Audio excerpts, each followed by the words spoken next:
The Vryn hegemony had ruled the galaxy for 12,000 years. Their crystalline ships moved through space like floating cities of light. Every species in the known universe bowed before them.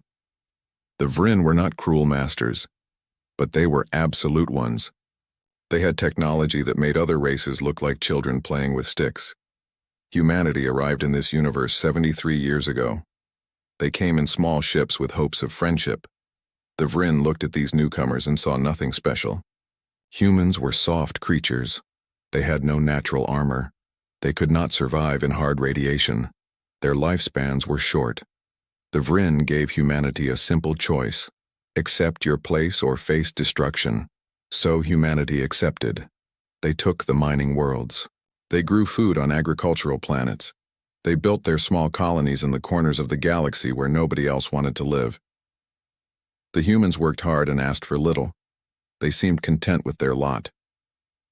The Vryn stopped paying attention to them after a few decades. Captain Sarah Chen stood on the bridge of the UHSV Indomitable. Her ship was officially listed as a research vessel. It had plain gray walls and simple controls. To anyone looking from outside, it appeared to be just another human cargo ship. This was exactly what humanity wanted the Vryn to think. Sarah was 52 years old. Her hair had gone gray years ago. She had deep lines around her eyes from too many years in space. She had been there when the Vryn first contacted Earth. She remembered the excitement. She also remembered when that excitement turned to disappointment, then fear, then quiet anger. 20 years ago, Sarah lost her daughter. The Vryn came to a human mining station and found the workers trying to organize. They wanted better conditions. The Vryn considered this rebellion. They destroyed the entire station. 4,000 people died. Among them was Maya Chen, age 19. Sarah never forgot. She also never stopped working. She became a ship captain. She studied Vryn technology. She learned everything she could about their weaknesses. And she waited. The call came on a Tuesday morning, station time. New Terra was burning. The colony had 4 million people. They had asked the Galactic Council for fair trade agreements. They wanted to sell their crops at market prices instead of the fixed rates the Vryn demanded. It was a reasonable request. It was also the last request they ever made. The Vryn fleet appeared without warning. 6 warships, each the size of a small moon. They fired once. The planet's shields lasted 3 seconds. Then the atmosphere started burning. By the time Sarah received the distress signal, it was already over. The Indomitable arrived 6 hours later. The crew stood in silence as they watched the planet below. New Terra was a blackened ball of rock. The oceans had boiled away. The cities were glass. There were no survivors. There was nothing left to save. Sarah's communications officer, a young woman named Rita Park, spoke quietly. Her voice shook. She said that her sister lived on New Terra. She said past tense. Lived. Around the bridge, Sarah saw similar faces. Everyone had lost someone, maybe not on New Terra specifically, but somewhere. Some station, some colony, some family member who made the mistake of thinking they deserved basic dignity. The proper procedure was clear. Return to Earth. Report what happened. File an official protest with the Galactic Council. Wait for nothing to change. That was what a good captain would do.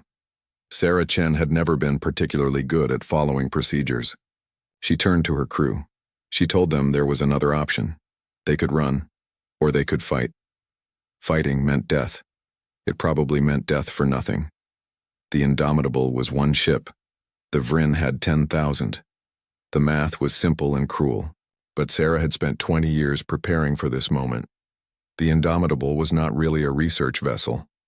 Hidden beneath the plain exterior were weapons humanity had built in secret. Railguns that could fire metal slugs at nearly light speed. Fusion drives that could outrun most Vryn ships. An artificial intelligence named Archon that could think faster than any organic mind. They had one advantage. The Vryn thought they knew humanity. They thought humans were weak, scared, broken. The Vryn had no idea what desperate people could do. Sarah's executive officer, Commander James Rivera, was a practical man. He asked what one ship could do against an empire. He asked if she was really willing to throw away 147 lives for revenge. Sarah looked at the dead planet below. She thought about her daughter. She thought about 4 million people who died for asking to be treated fairly. Then she answered, "This was not revenge," she said. "This was a message. Humanity needed to show the galaxy something. They needed to prove that humans were not slaves. They were not cattle. They were not things to be used and discarded. If the Indomitable died making that statement, then at least they died as free people." She put it to a vote. Every crew member had a choice. They could take the escape pods back to human space, or they could stay and fight. No judgment either way. This was not a military operation. This was something else. Something humanity had never tried before. The vote took 5 minutes. It was unanimous. Every single person chose to stay. Sarah nodded. She had expected this. These people had all volunteered for the Indomitable's crew. They had all known, on some level, what the ship really was. They had all been waiting for this day. She gave the order. "Plot a course for the neutral zones. Bring all weapons online. Wake up Archon fully." They had work to do. As the Indomitable turned away from New Terra's corpse, Sarah allowed herself one moment of grief. Then she pushed it down. There would be time for mourning later. Maybe. Probably not. But right now she had a war to start. One human ship against a galactic empire. It was insane. It was impossible. It was also the only thing left to do. The Vryn had ruled for 12,000 years. They were about to learn that empires, no matter how powerful, could fall. Sometimes all it took was one person who refused to bow. Sometimes all it took was 147 people who decided enough was enough. The galaxy was about to change. The Vryn just did not know it yet. The Indomitable traveled through uncharted space for 3 weeks. The neutral zones were areas between claimed territories. No government controlled them. Pirates and refugees lived there. It was the one place the Vryn rarely looked. Sarah spent those weeks reviewing everything they knew about Vryn technology. The crystalline beings coordinated through a psychic network. Every Vryn ship was connected to every other. This made them incredibly efficient in battle. When one ship learned something, all ships knew it instantly. But Sarah had begun to suspect this strength was also a weakness. If all Vryn felt what each other felt, then pain would spread through them like wildfire. Fear would multiply. One panicking Vryn would cause others to panic. The network that made them strong could also break them. Archon agreed. The artificial intelligence had been analyzing Vryn battle patterns for years. It found something interesting. When Vryn ships took unexpected damage, their response time slowed by 0.3 seconds. That was how long it took for the shock to pass through the network and for coordination to resume. 0.3 seconds was not much. But in combat, it could mean everything. The crew worked 16-hour days preparing the ship. Engineers converted cargo bays into weapon mounts. They stripped out everything not essential to combat. Furniture, personal belongings, comfort systems all went out the airlocks. The Indomitable became a weapon with a crew, nothing more. Sarah walked the corridors during night shifts. She saw crew members recording messages home. She did not stop them. Everyone knew the odds. Everyone understood they were probably going to die. But they kept working anyway. Humans were strange that way. Even facing certain death, they could not stop trying. On the 14th day, they encountered something unexpected. A small ship appeared on sensors. It was badly damaged and leaking atmosphere. Sarah ordered the Indomitable to intercept. They brought the ship into the cargo bay and found 3 Keleth inside. The Keleth were a reptilian species. They had scales like emeralds and eyes that saw in multiple spectrums. The Vryn had conquered their homeworld 200 years ago. Since then, the Keleth served as laborers and technicians throughout the hegemony. They were considered loyal subjects. The leader of the 3 called himself Sikthar. He spoke through a translation device in broken but understandable human language. He asked why humans helped them. Sarah said it was the right thing to do. Sikthar made a sound like grinding stones. It was Keleth laughter. He told Sarah that his people watched humans carefully. Everyone watched humans. The entire galaxy wondered when humanity would finally break. When they would stop accepting. When they would fight. Escathar said his people had a saying, "Even the smallest flame can start a great fire." Sarah asked him a direct question. If humans struck at the Vryn, would others join them? Scathar's eyes went dark. He said that depends on whether humans can hurt the Vryn.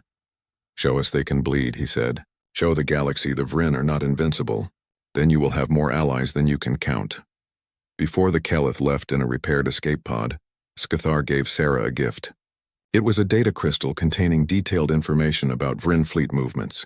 He explained that his people had been tracking the hegemony fleet for decades. They could not use this information themselves. But maybe humans could. The crystal revealed something important. Once every 5 years, the Vryn held a ceremony called the Grand Alignment. Their entire fleet gathered at Epsilon Crossing, a massive space station. They arranged their ships in perfect formation and renewed their oaths to the High Council. During this time, their attention turned inward. Their guard dropped slightly. It was the closest thing to vulnerability the Vryn ever showed. The next Grand Alignment was in 3 weeks. Sarah called a meeting of senior officers. She laid out the facts. 3,000 Vryn warships would be in one place.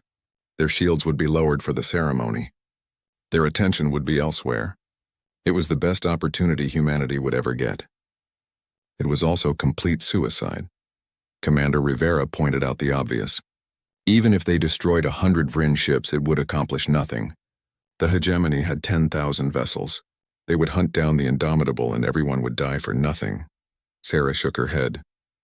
They were not trying to win a war, she explained. They were trying to change minds. The Vryn controlled the galaxy through fear and myth. Everyone believed they were unbeatable. If one human ship could strike at their sacred ceremony, if 147 people could bloody the nose of an empire, then the myth would crack. Other species would see. They would understand the Vryn could be hurt, and then maybe they would find their own courage. The chief engineer, a woman named Dr. Yuki Tanaka, asked about the crew. Did they have a right to throw away these lives? Sarah said she would put it to another vote. Anyone who wanted to leave could take an escape pod. She would not think less of them. The vote happened that evening. This time it was not unanimous. 3 people chose to leave. Sarah helped them prepare their escape pods personally. She thanked them for their service. She told them to tell Earth what happened here. Someone needed to remember. The remaining 144 crew members began final preparations. They trained in combat simulations. They studied Vryn ship layouts. They memorized contingency plans and backup contingency plans. Archon worked 24 hours a day calculating approach vectors and firing solutions. Sarah spent her nights alone in her quarters. She recorded a message to Earth. She explained what they were doing and why. She talked about her daughter Maya. She talked about New Terra. She talked about the 400 species living under Vryn rule, all of them waiting for someone to show them rebellion was possible. She ended the message with words she hoped would matter. We are not terrorists, she said. We are not suicidal. We are people who believe that freedom is worth dying for. We are people who refuse to live on our knees. If you remember nothing else about us, remember that we chose this. We chose to stand. The day before they reached Epsilon Crossing, the crew held a ceremony. It was not religious exactly. Humans had 100 different religions and no religions. But they needed to mark this moment somehow. They gathered in the cargo bay, the largest open space on the ship. People told stories. The communications officer spoke about her sister on New Terra. The navigator talked about his father who died in a mining accident when safety equipment failed. The doctor described a plague that swept through a human colony while Vryn ships orbited overhead, watching but not helping. Every person had a story. Every person had a reason. They were not heroes from ancient myths. They were ordinary people pushed too far, and maybe that was what heroes actually were. Sarah stood and spoke last. She told them the truth. Most of them would die. Maybe all of them. But they would die having done something that mattered. They would die having sent a message that would echo through the galaxy for generations. Future humans would look back at this moment and know that their ancestors never gave up, never accepted, never bowed. The crew cheered. It was not a happy sound. It was the sound of people accepting their fate and choosing to face it with dignity. The next morning, The Indomitable dropped out of hyperspace at the edge of the Epsilon crossing system. Sensors immediately lit up with contacts. 3,000 Vrin warships hung in perfect geometric patterns around the station. They looked like a crystal forest in space, beautiful and deadly. Sarah sat in the captain's chair and looked at the display. One small human ship faced the might of an empire. It was the most lopsided battle in history. It was also the beginning of something new. She gave the order. All hands to battle stations. Charge weapons. Prepare to engage. The Indomitable turned toward the Vrin fleet and began its approach. The humans were coming, and the galaxy would never be the same. The Vrin noticed the Indomitable immediately. How could they not? The ship appeared on sensors like a small insect landing on a table full of giants. The Vrin fleet's automated systems flagged it as an unknown vessel and sent an identification request. Sarah ignored the request. The Indomitable continued its approach. Engines at maximum efficiency. Weapons powered but not yet active. She needed to get closer. Much closer. A second message came through. This time it was not automated. A Vrin commander spoke in their crystalline language. The translation came through flat and emotionless. You are in restricted space. Identify yourself or be destroyed. Sarah opened a channel. She spoke clearly and calmly. This is the UHSV Indomitable of Earth. We are responding to your attack on New Terra. We are here to deliver humanity's answer. There was a pause. Sarah imagined confusion spreading through the Vrin network. A human ship. One human ship. Coming to challenge 3,000 warships. It must be a mistake. Some kind of malfunction. Or perhaps a trick, the Vrin commander responded. You will power down your engines and prepare to be boarded. This is your only warning. Sarah looked at her crew. Every face was calm. Every hand was steady. They had made their choice. Now came the hard part. She gave the order. Fire. The Indomitable's railguns opened up. These were not energy weapons. The Vrin had shields specifically designed to deflect lasers and plasma, but railguns fired solid metal at incredible speeds. The physics were simple. Mass times velocity equals force, and the Indomitable's slugs traveled at 30% the speed of light. The first salvo hit 3 Vrin command carriers. The shields flickered but did nothing. They were not designed for kinetic impacts. The metal slugs punched through crystal hulls like they were paper. The carriers exploded in brilliant flashes of light. For exactly 0.3 seconds, the Vrin fleet froze. Sarah felt a savage satisfaction. Archon had been right. The shock of unexpected damage paralyzed them. 3 seconds was all the Indomitable needed. The human ship dove toward the fleet formation. Its engines burned brighter than any Vrin ship could manage.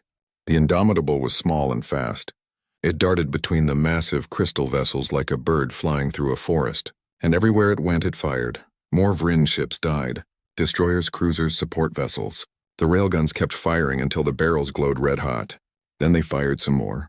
Sarah watched the kill count climb on her display. 10 ships, 20, 30. The Vrin finally reacted. Their formations broke apart as ships tried to bring weapons to bear.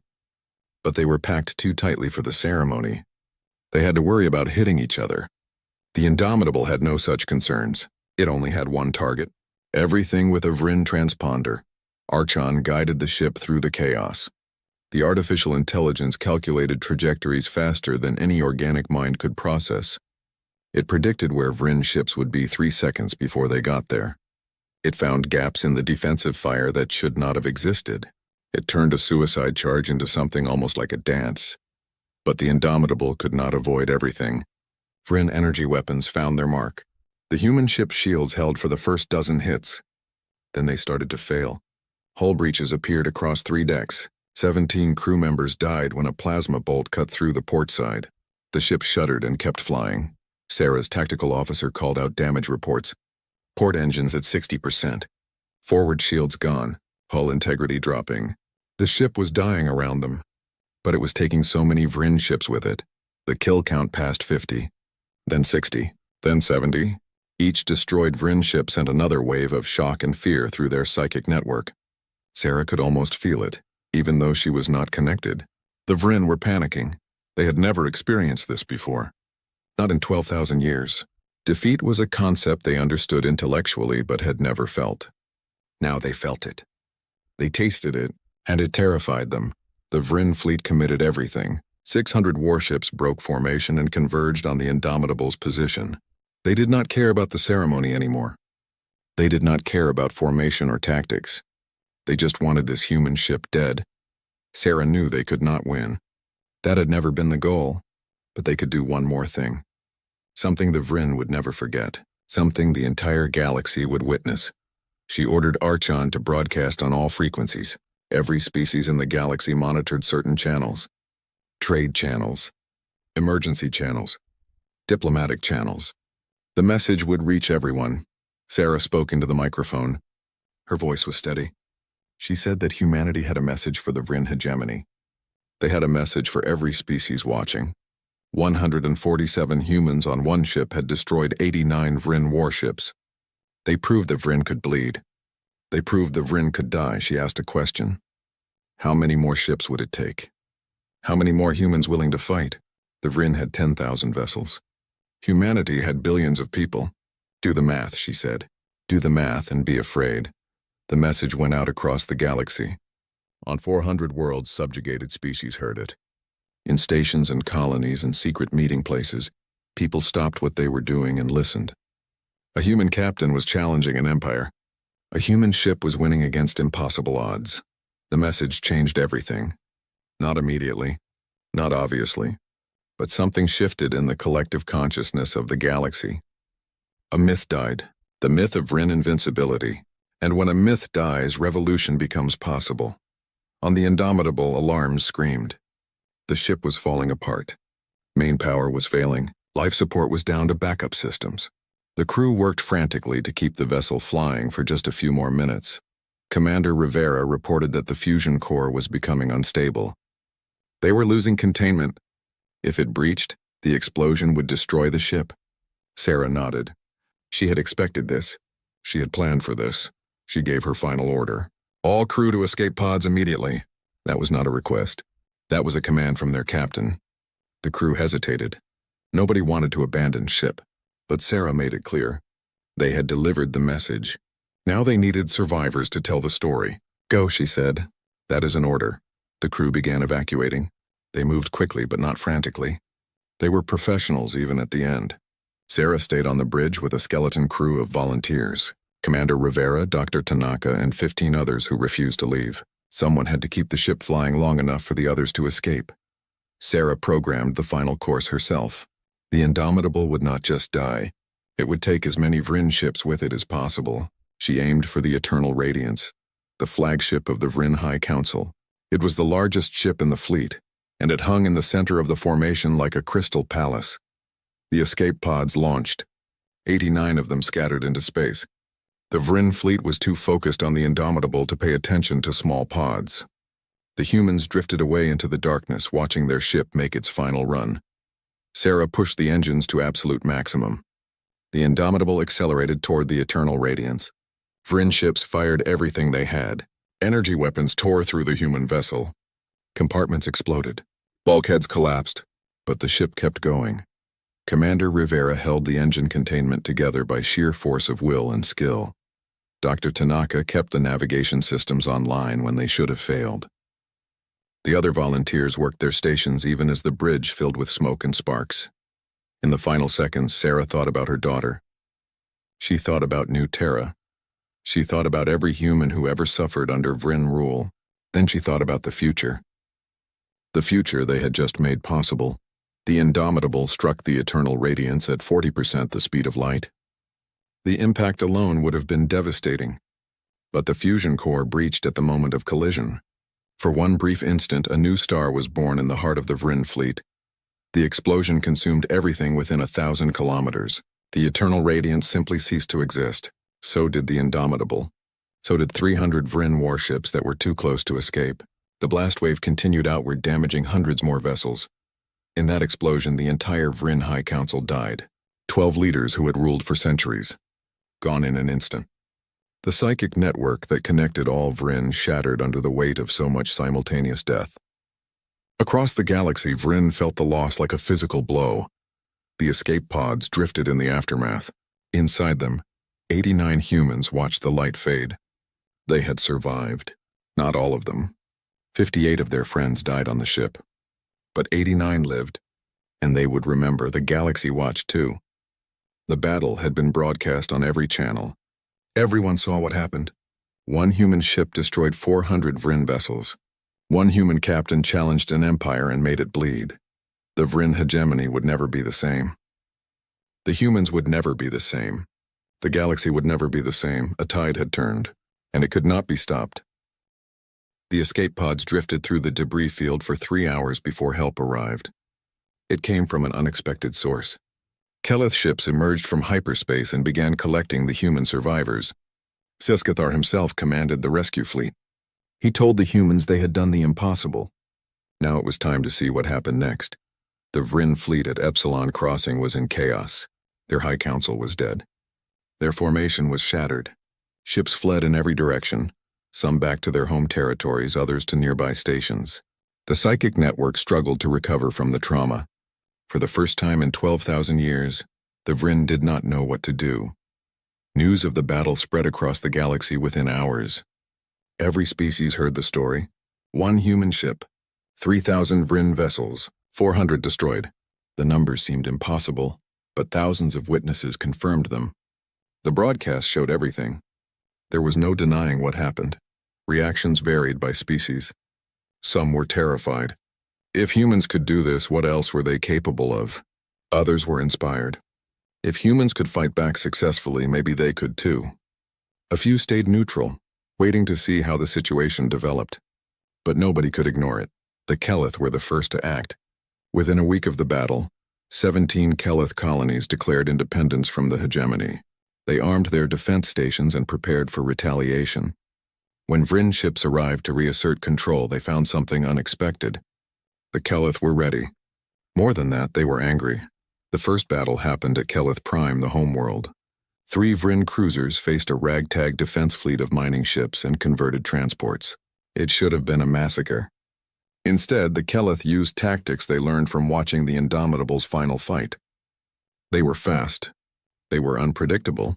They targeted specific systems instead of trying to destroy entire ships, and they won. Other species took notice. The Varth Collective, a group of insectoid miners, stopped sending resources to Vryn worlds. The Menos tribes, nomadic traders, began sharing intelligence about Vryn fleet movements with anyone who asked. The Threen, silicon-based life forms who had been conquered 6 centuries ago, started sabotaging Vryn facilities on their worlds. The Vryn tried to respond. They sent fleets to crush the rebellions, but something had changed. Their coordination was off. Their confidence was shaken. Ships that should have fought with perfect synchronization made mistakes. Captains who should have pressed attacks hesitated. The psychological wound from Epsilon Crossing ran deeper than anyone realized. Back on Earth, the reaction was complicated. Humanity learned about the Indomitables' battle from the 3 crew members who had taken escape pods before the attack. Their testimony reached Earth just hours after the galaxy-wide broadcasts began. The response was confusion, then shock, then debate. Some humans called it heroism. Others called it terrorism. The government was terrified of Vryn retaliation. They scrambled to distance themselves from Captain Chen's actions. They issued statements claiming the Indomitable acted without authorization. They offered to help hunt down any other rebel humans. It was a desperate attempt to avoid punishment. But human populations did not listen to their government.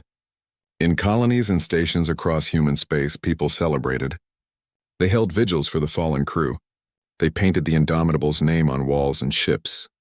They told stories about Captain Chen and her impossible victory.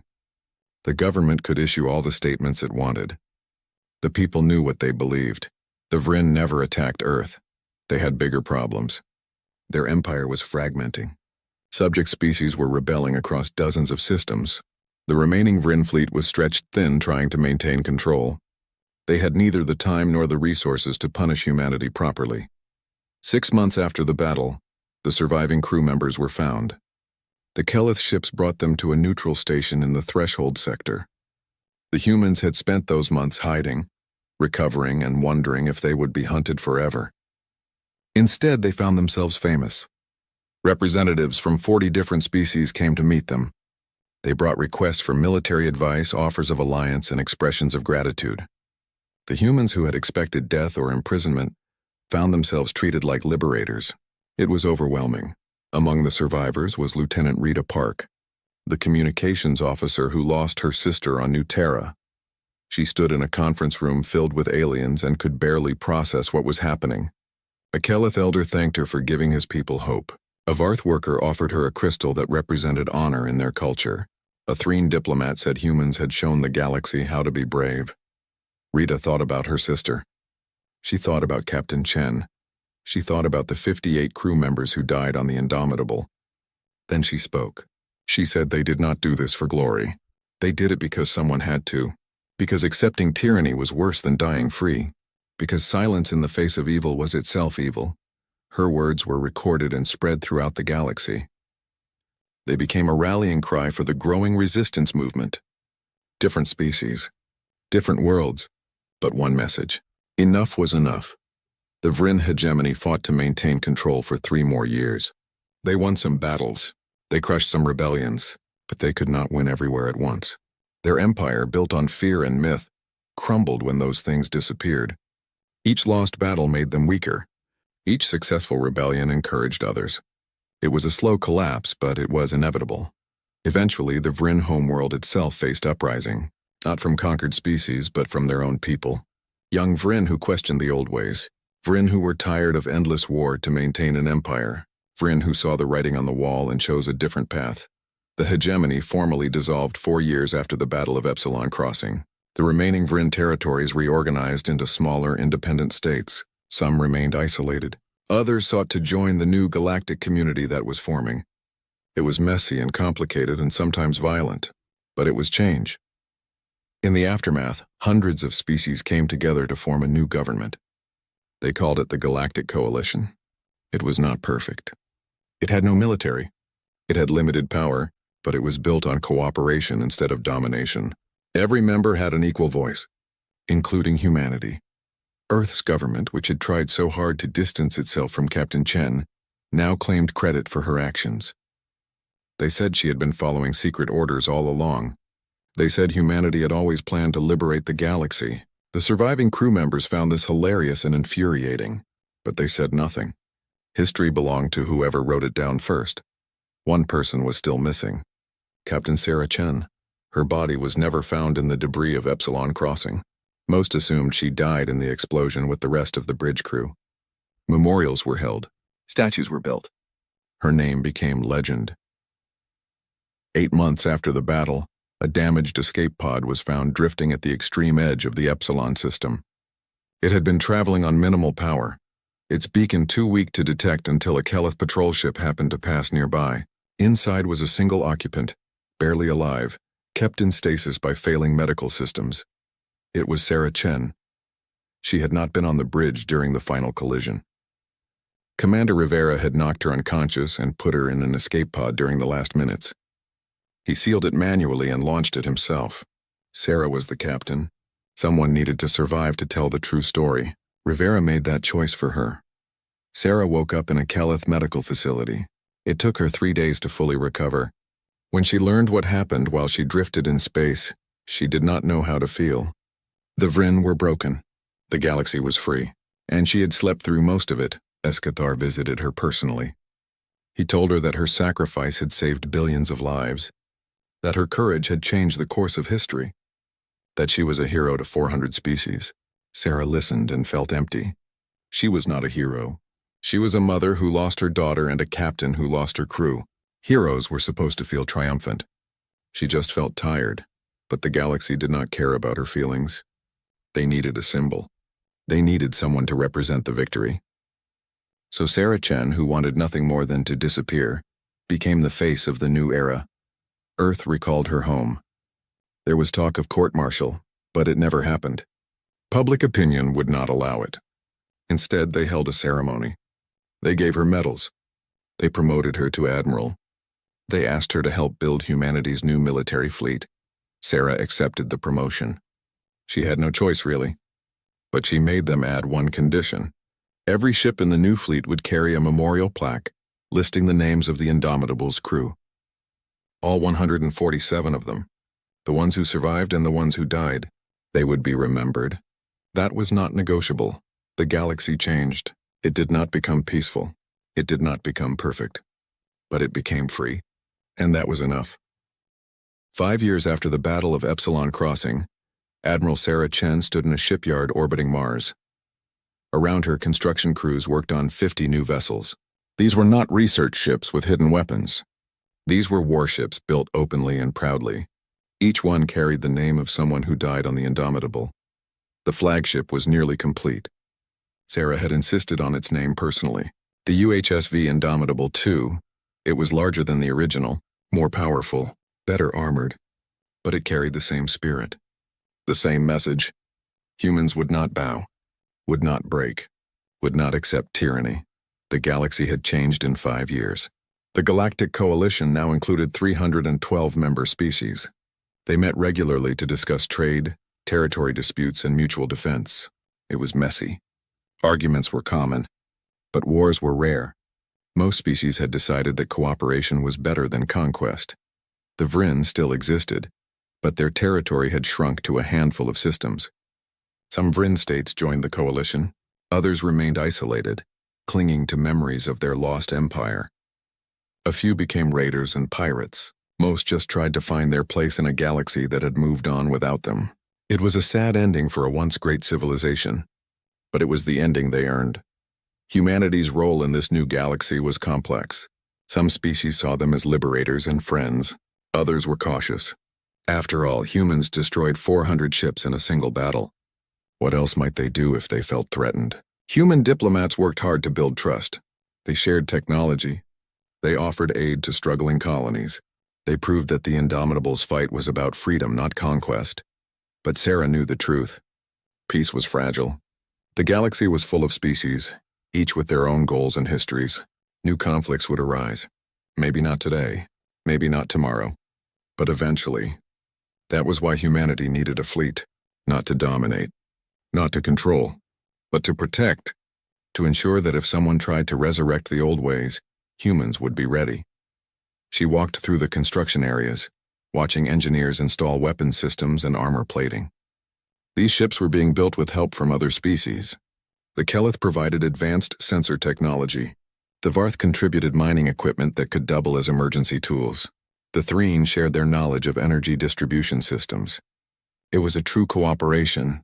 The fleet would belong to humanity, but it would be built by the galaxy. Lieutenant Rita Park found Sarah near the flagship's main engine. Rita was a captain now, assigned to command one of the new destroyers. She still had nightmares about New Terra, about her sister, but she channeled that pain into making sure nothing like that ever happened again. She was good at her job, the best according to her crew. Rita asked Sarah a question. Did she think they did the right thing?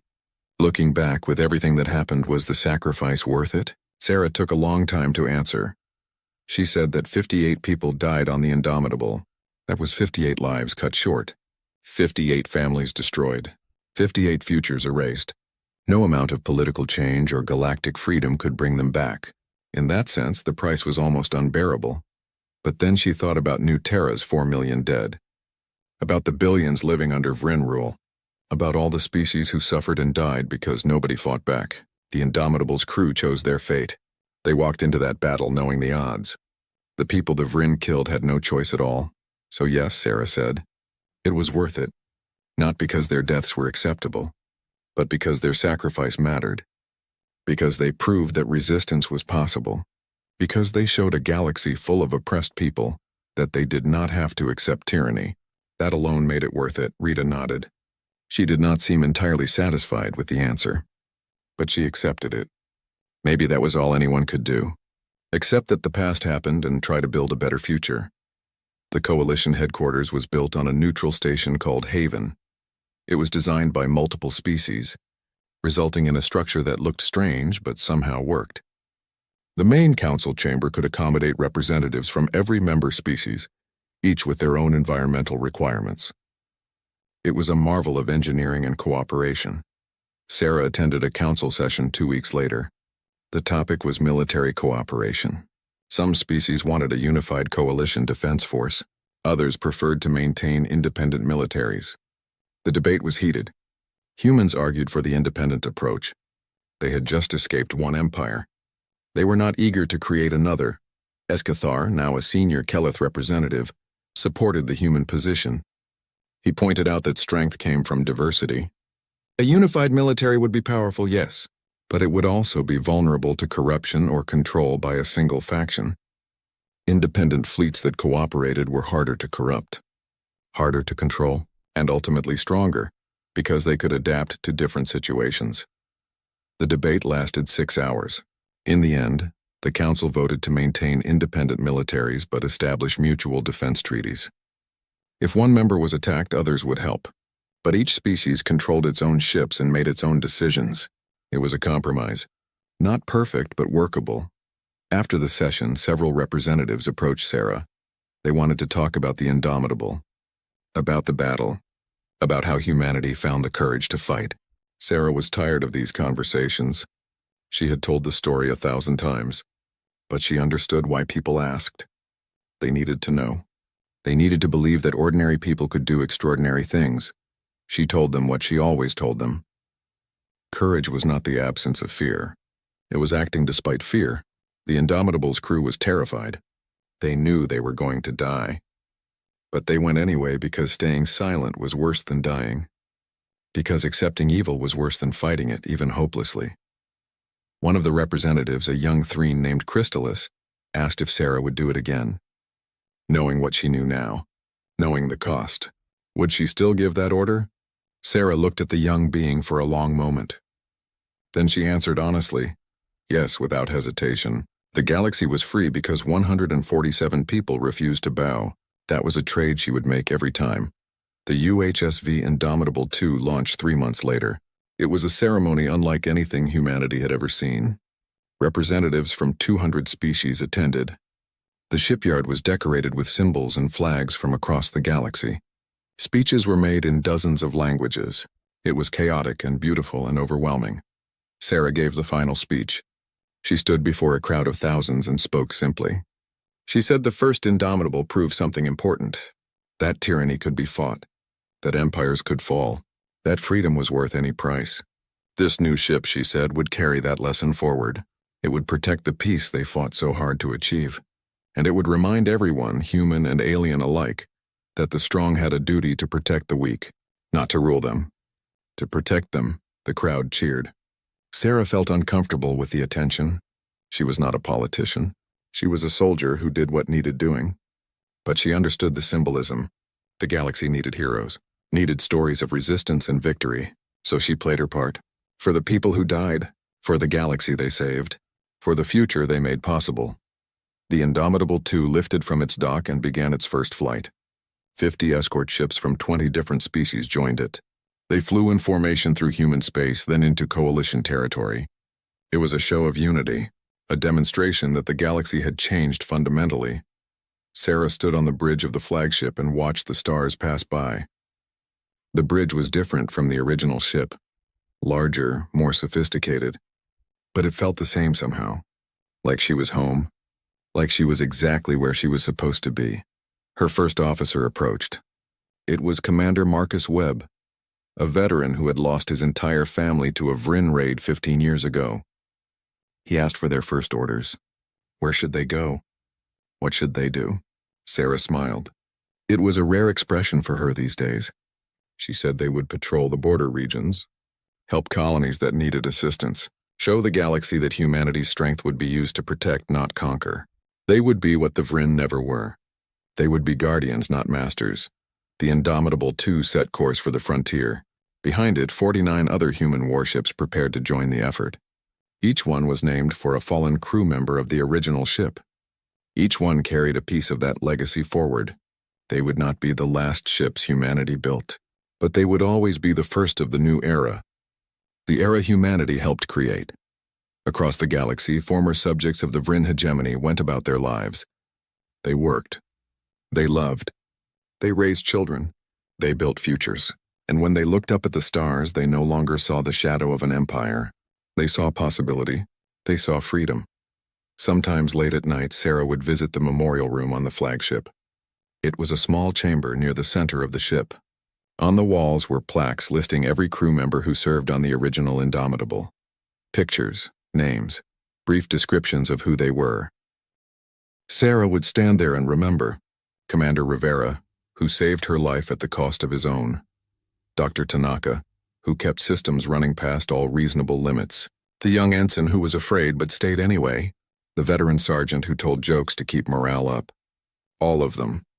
Every single one. She made them a promise. Their sacrifice wouldn't 10 years after the Battle of Epsilon Crossing. The galaxy had settled into its new reality. The Galactic Coalition was now the dominant political force, though it governed through consensus rather than force. Trade flourished between species who had once been strangers or enemies. Scientific cooperation led to advances that benefited everyone. Wars still happened, but they were smaller, localized. And increasingly, other coalition members stepped in to mediate before conflicts escalated. Humanity's fleet had grown to 200 ships, not the largest in the galaxy but among the most respected. Human captains were known for their adaptability and willingness to fight against long odds. Other species learned from human tactics. The idea of asymmetric warfare, of using intelligence and unpredictability to overcome superior force, spread throughout the galaxy. The Vrin's old strategy of overwhelming power was replaced by something more subtle and effective. Admiral Sarah Chen was 62 years old now. Her hair was completely white. She moved a bit slower than before, but her mind remained sharp.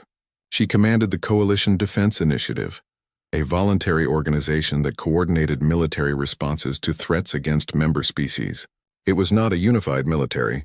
Each species retained control of their own ships, but when needed, they could work together with devastating efficiency.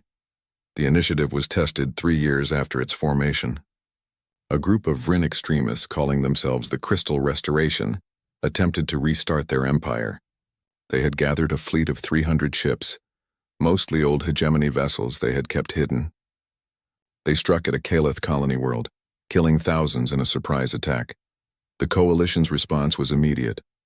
Within 6 hours, ships from 40 species arrived at the colony. The human contingent was led by Captain Rita Park and her destroyer, the UHSV Defiant. The Kelith brought their entire home fleet. The Varth sent mining ships converted for combat. Even some peaceful Threen colonies sent support vessels. The Crystal Restoration expected to fight Kelith ships alone. Instead, they faced a combined force of 800 vessels representing the entire galaxy. The battle was brief. The extremists were offered one chance to surrender. When they refused, the Coalition fleet disabled their ships with minimal casualties. The extremist leaders were captured and tried for war crimes. It sent a clear message. The galaxy would not return to the old ways. Sarah watched that battle from the bridge of the Indomitable II. She did not need to give many orders.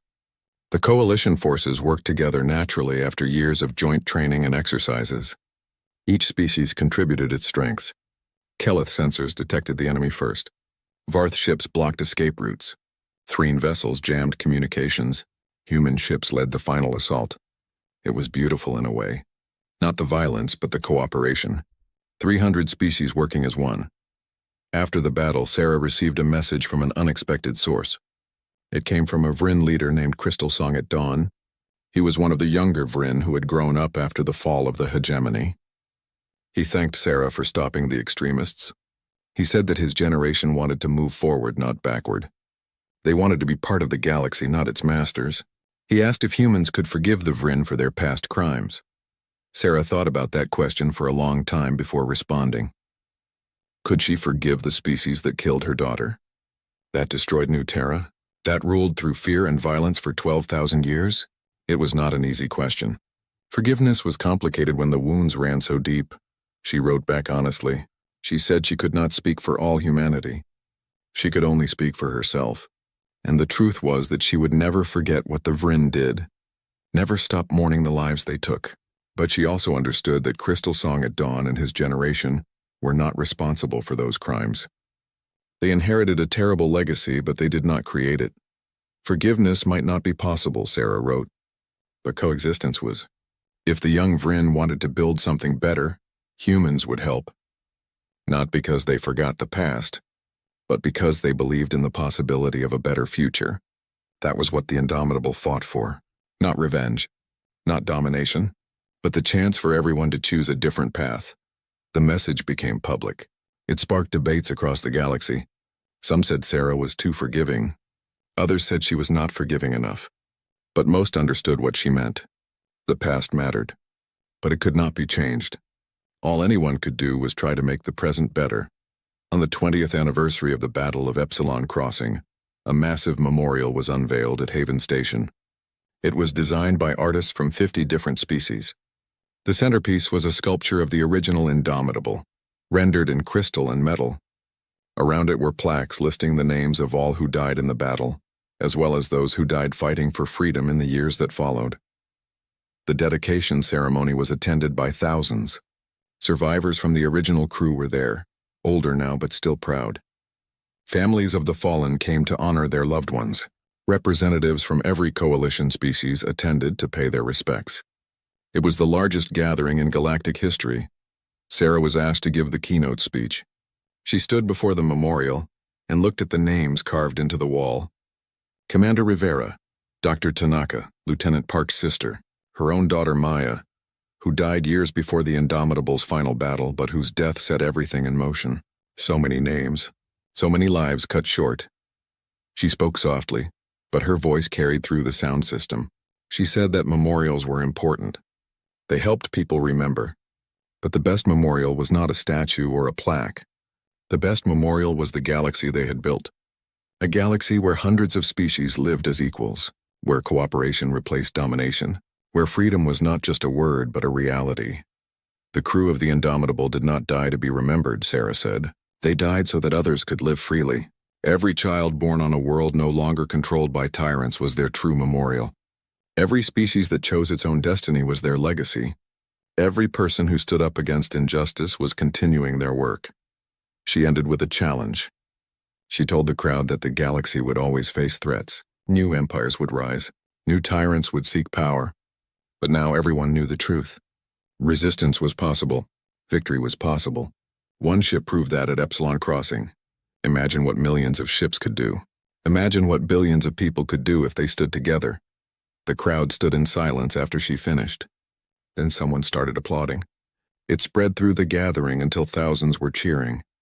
Sarah stepped back from the podium and looked at the memorial. She touched the wall where her daughter's name was carved. Then she touched the section listing the Indomitable's crew. "We did it," she whispered.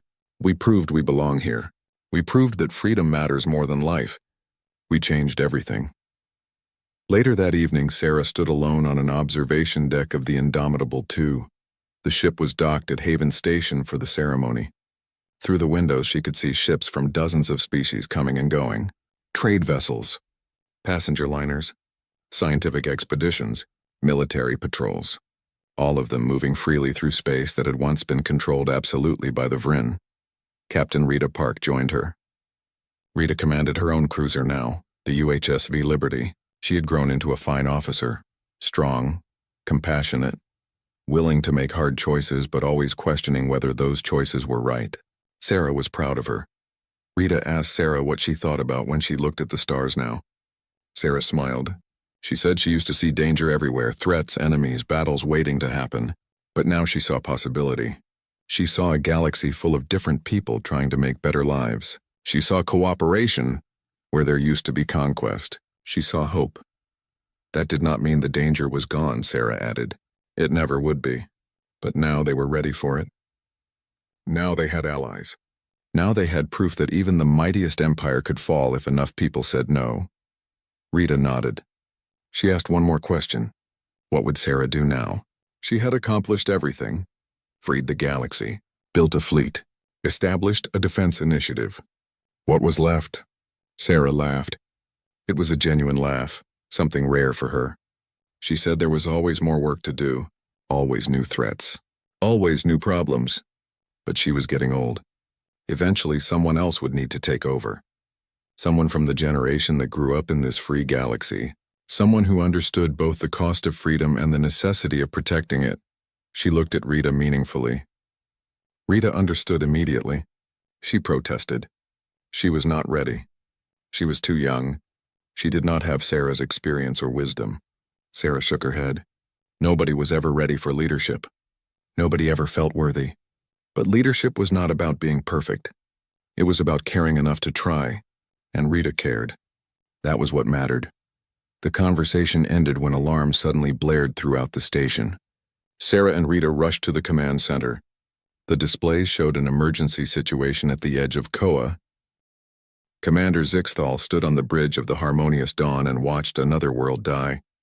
The planet below was called Varith Prime. 2 billion souls lived there yesterday. Today flames covered half the surface. The Crethon Empire ships looked like dark knives against the burning sky. They moved in perfect formation. Their weapons turned cities into ash in seconds. The Velari coalition had 14 species. They worked together for 300 years. But against the Crethon, they were losing badly. "How many ships do we have left?" Zixthal asked. His voice was tired. They had been fighting for 2 years now. 43 warships in this sector, Commander," his tactical officer replied. "The Crethon have over 243 ships. The coalition once had thousands." Zixthal remembered when they thought war was impossible. All 14 species believed in peace. They built their military for defense only. Their doctrine was simple: protect civilians, minimize casualties, fight with honor. The Crethon had no such rules. They came from the outer edge of the galaxy. Nobody knew much about them before the invasion. The Crethon believed only the strong deserved to survive. They destroyed entire planets just to make a point. Their technology was better. Their ships were faster. Their weapons hit harder, but worse than their weapons was their mindset. They did not care about honor. They attacked civilian targets. They used tricks and traps. They hit supply lines instead of fighting face to face. The coalition called it cowardice. The Crethon called it victory. "Commander, we're receiving an emergency transmission from the evacuation fleet," the communications officer called out. Zixthal moved quickly to the console. The screen showed civilian transport ships trying to escape Varith Prime. Behind them, Crethon destroyers were closing in. "All units, move to intercept," Zixthal ordered. "We must protect those civilians." The Harmonious Dawn and 6 other coalition ships changed course. They positioned themselves between the civilian ships and the Crethon fleet. It was the right thing to do. It was what their doctrine demanded. It was also exactly what the Crethon expected. The enemy ships opened fire. Coalition shields lit up under the assault. Zixthal gripped his command chair as the ship shook. "Return fire. Defensive pattern 7. Blue energy beams shot from the coalition ships. A few hit their targets. But the Crethon shields were strong. Meanwhile, the Crethon weapons tore through coalition defenses like paper. One coalition cruiser exploded, then another. The civilian ships kept moving toward safety, but Zixthal knew they would not all make it. They never did anymore. "Sir, we have a new contact on sensors," the tactical officer said. "Unknown signature. Not Crethon. Not coalition." Zixthal looked at the display. A single ship was approaching. It was smaller than a Crethon battleship, but larger than a coalition frigate. The design was strange, angular, aggressive. "Can you identify it?" "Negative, Commander. The computer has no match in our database." "Wait, we're receiving a signal. Audio only." A voice came through the speakers. It sounded strange but spoke in perfect coalition standard language. "This is Captain Sarah Chen of the human exploration ship Indomitable. We've received your distress calls. We see you're in trouble. We're coming to help." Zixthal had heard stories about humans. Ancient legends said they existed somewhere far away, a species that fought each other for thousands of years. Most scholars thought humans were just myths. "Captain Chen, this is Commander Zixthal. We appreciate your offer, but you should leave this area immediately. The Crethon Empire is extremely dangerous. Your single ship cannot help here." There was a pause. Then the human spoke again. Her voice was calm, almost too calm. "Commander, with respect, I disagree. Indomitable, going weapons hot. All hands, battle stations." On the display, the human ship accelerated. It did not move toward the coalition defensive line. It did not position itself to protect the civilians. Instead, it went straight at the Crethon fleet. "What is she doing?" Zixthal whispered. "That's suicide." The Crethon fleet saw the human ship coming. 5 destroyers broke formation and moved to intercept. They probably thought it would be easy. 1 small ship against 5 warships. It should have been over in seconds. The human ship did something unexpected. It rolled sideways while still moving forward. Its weapons fired. But these were not energy beams like the coalition used. These were solid projectiles moving at impossible speeds. The first Crethon destroyer's shields flickered and died. The metal slugs punched through the hull like it was nothing. The ship broke apart in a silent explosion. The human ship kept moving. It launched missiles. Dozens of them. They twisted and turned in space, avoiding Crethon defensive fire. Several reached their targets. Nuclear fire bloomed in the darkness. By the stars, Zixthal's tactical officer breathed. Are those atomic weapons? The Coalition banned nuclear weapons 2 centuries ago. They were considered too brutal, too final. But the human ship used them without hesitation. In less than 5 minutes, 4 Crethon destroyers were destroyed. The 5th tried to retreat. The human ship pursued it. More railgun rounds, more missiles. The destroyer never had a chance. The remaining Crethon ships stopped their attack on the civilian fleet. They regrouped and turned to face this new threat. The human ship hung in space waiting. Captain Chen's voice came over the channel again. Commander Zixthal, I suggest you get those civilians to safety now. We'll keep these hostiles busy. Zixthal stared at the tactical display. He had watched the Coalition lose battle after battle for 2 years. He had seen thousands of ships destroyed, and now one human warship had done what entire fleets could not. It had made the Crethon afraid. All ships cover the evacuation fleet, he ordered quietly. His crew moved to obey, but everyone kept watching the human ship. The Crethon launched another attack, this time with 12 ships. They came at the human vessel from 3 directions. It was a standard pincer movement. Textbook tactics, the human ship did not try to defend. It attacked. It dove into the middle of the Crethon formation and started tearing ships apart at close range. The battle was fast and violent. It was nothing like the careful, measured combat the Coalition practiced. This was something primal, something deadly. This was war the way humans understood it. When it was over, 7 more Crethon ships were destroyed or crippled. The rest retreated. The human ship was damaged but still operational. It slowly turned and moved back toward the Coalition fleet. Captain Chen, Zixthal said, thank you. You saved thousands of lives today. We are in your debt. No thanks necessary, Commander. When you see someone in trouble, you help. That's what decent beings do, she paused. I think we need to talk. I'd like to come aboard your ship if that's acceptable. Of course, we would be honored. As preparations began for the meeting, Zixthal looked out at the stars. For the first time in months, he felt something he thought was lost forever. Hope. But he also felt something else, something uncomfortable. He had watched the human ship fight. He had seen its brutal efficiency, its complete lack of restraint, its willingness to do whatever was necessary to win. The Coalition spent centuries building a civilization based on peace and honor. The Crethon threatened to destroy all of that, but now humans had arrived. And Zixthal wondered if accepting their help might change his people forever. Sometimes he thought, the cure might be as dangerous as the disease. But desperate times required desperate measures. And the Coalition was very, very desperate. Captain Sarah Chen stepped off the shuttle and into the harmonious dawn. Everything looked clean and elegant. The walls were curved and smooth. Soft blue lights lined the corridors. Even the air smelled pleasant, like flowers from some alien world. It was nothing like her ship. Commander Zixthal waited at the airlock. He was tall and thin, with silver skin that seemed to shimmer under the lights. His large eyes studied her carefully. Chen could see curiosity there, and also fear. Captain Chen, welcome aboard. I am Commander Zixthal. On behalf of the Velari Coalition, I thank you for your assistance today. Chen nodded. Just doing what's right, Commander. Nobody should have to face extinction alone. They walked through the ship toward the conference room. Other Coalition crew members stopped to stare at Chen as she passed. She was used to it.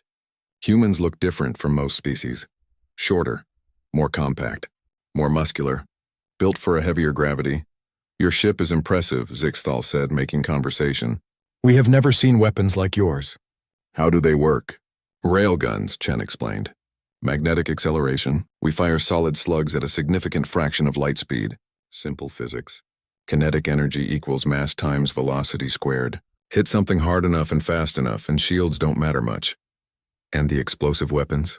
Those were nuclear, were they not? Chen glanced at him. Yes, fusion warheads mostly. Some fission. They're effective against group targets. Zixthal was quiet for a moment. The Coalition banned such weapons long ago. They caused too much suffering. Suffering is what happens when you lose a war, Chen said quietly. I prefer to win. They reached the conference room. Inside, several other Coalition officers waited. They represented different species. All of them looked at Chen with the same mixture of gratitude and unease. "Please sit." Zixthal gestured to a chair. "We have many questions, if you do not mind." "Ask away." A female officer with feathers instead of hair spoke first. "Captain Chen, how did you know to come here?" "We did not send any signals beyond Coalition space." "We picked up your distress calls 3 weeks ago," Chen said. "The Indomitable is an exploration vessel. We were mapping the outer regions when we detected the signals. It took us some time to translate them and plot a course here." 3 weeks, Zixthal repeated. "You traveled for 3 weeks to help strangers?" Chen shrugged. "Seemed like the decent thing to do. We heard people calling for help. So we came. But you came alone," another officer said. "Where is your fleet?" "Back home, about 80 light-years from here. We're the only human ship in this region of space." The Coalition officers exchanged glances. Zixthal leaned forward. "Captain, I do not wish to seem ungrateful, but one ship cannot change the course of this war. The Crethon Empire has hundreds of vessels. They control dozens of systems. Your government must send help, a fleet, an army." Chen shook her head. "That's not going to happen, Commander. Earth is too far away. By the time a fleet could get here, your war would be over one way or another. And honestly, Earth's government won't authorize military intervention in what they see as an alien conflict." The hope that had begun to show on the Coalition officers' faces died. Zixthal slumped in his chair. "Then we are lost," he said quietly. "One ship, no matter how powerful, cannot stop the Crethon." "You're right," Chen agreed. "One ship can't win your war. But I'm not offering you one ship. I'm offering you something more valuable." She pulled a data device from her pocket and placed it on the table. "This contains Earth's complete military database. Thousands of years of warfare, strategy, tactics, weapons design, logistics, everything humanity learned from killing each other." The silence in the room was heavy. Finally, the feathered officer spoke. "You fought each other?" "Your own species. For most of our history, yes. Wars over land, resources, religion, politics, or just because we didn't like each other. We got very, very good at it." "How good?" Zixthal asked. Chen's expression was grim. "In the 20th century alone, we killed over 100 million of our own people in wars. We invented weapons that could destroy our entire planet. We came very close to using them. That's when we finally scared ourselves into peace." The Coalition officers looked horrified. Zixthal picked up the data device like it might explode. "You want us to learn from this? To become like you?" "I want you to survive," Chen said firmly. "Look, I watched your battle before I intervened. You fought with honor. You protected civilians. You followed rules. That's admirable. It's also why you're losing." She stood and began pacing. "The Crethon don't care about honor. They hit you where it hurts. They target your weak points. They use every advantage. And you keep fighting the same way, hoping your principles will somehow beat their ruthlessness, man." "So what do you suggest?" another officer asked coldly. "That we abandon everything we believe in?" "I suggest you decide what's more important," Chen replied. "Your principles or your survival. Because right now you can't have both." Zixthal stood slowly. "Captain Chen, would you permit me to tour your vessel? I wish to see what a human warship looks like." Chen studied him for a moment, then nodded. "All right, but I warn you it's not pretty." 2 hours later, Zixthal walked through the corridors of the Indomitable. Everything was different from Coalition ships. The walls were metal, exposed and functional. The lights were harsh and bright. The air smelled of oil and electronics. But it was the purpose of everything that disturbed him most. Chen showed him the armory. Racks of rifles, pistols, grenades, and weapons he did not recognize. "For boarding actions," she explained. "Sometimes you have to fight face to face." She showed him the training room. Crew members practiced hand-to-hand combat. Zixthal watched as 2 humans grappled, punched, and kicked each other. It looked brutal. "They're hurting each other," he said. "They're training," Chen corrected. "If you don't train hard, you die easy." She showed him the tactical center. Holographic displays showed ship movements, weapons ranges, and attack patterns. Everything was designed for maximum efficiency in killing. "This is what a warship looks like," Chen said quietly. "Not a ship that can fight. A ship built specifically to destroy other ships. Every system, every weapon, every crew member focused on one goal: winning the battle." Zixthal felt sick. "Your whole civilization must be violent, savage." Chen turned to face him. "We were for a very long time. But then we learned something important." The better we got at war, the more terrible it became. Eventually, the fear of what we could do to each other forced us to find another way. She walked to a viewport. Stars shone in the darkness beyond. We chose peace, Commander. But we chose it from a position of strength. We didn't evolve past violence. We mastered it so thoroughly that we understood its true cost, and that understanding saved us. You want us to master violence too, Zixthal said. I want you to survive long enough to have a choice. Right now, the Crethon are making all your choices for you. They stood in silence for a while. Finally, Zixthal spoke. If we accept your help, if we learn your ways, will we become like you? Will we turn into warriors? Chen met his eyes. I don't know, maybe, but I can tell you this. If you don't change, you'll definitely become extinct. At least this way, you have a chance. Zixthal looked out at the stars. Somewhere out there, the Crethon Empire was preparing its next attack. Somewhere out there, coalition worlds were dying. I need to discuss this with the Coalition Council, he said finally. But I believe I know what their answer will be. We are desperate, Captain Chen, and desperate people do desperate things, Chen nodded. I understand. Take the database, study it, learn from it. My crew and I will stay in this sector and help however we can. We'll hit Crethon supply lines, raid their outposts, anything to buy you time. Thank you, Captain. As Zixthal prepared to return to his ship, he turned back one last time. Captain Chen, one more question. How did humanity finally stop fighting itself? Chen smiled sadly. We didn't. We just got better at choosing when to fight. And we learned that the strongest warriors are the ones who know when not to draw their weapons. Maybe you'll learn that too, after you survive. Zixthal returned to the Harmonious Dawn carrying the human database. It felt heavy in his hands, not because of its physical weight, but because of what it represented. The end of innocence, the beginning of something darker, something necessary. The Coalition would learn to fight like humans. They would become efficient killers. They would win. But Zixthal wondered what the true cost of that victory would be. The Coalition Council meeting lasted 3 days. Representatives from all 14 species argued about the human database. Some called it salvation. Others called it corruption.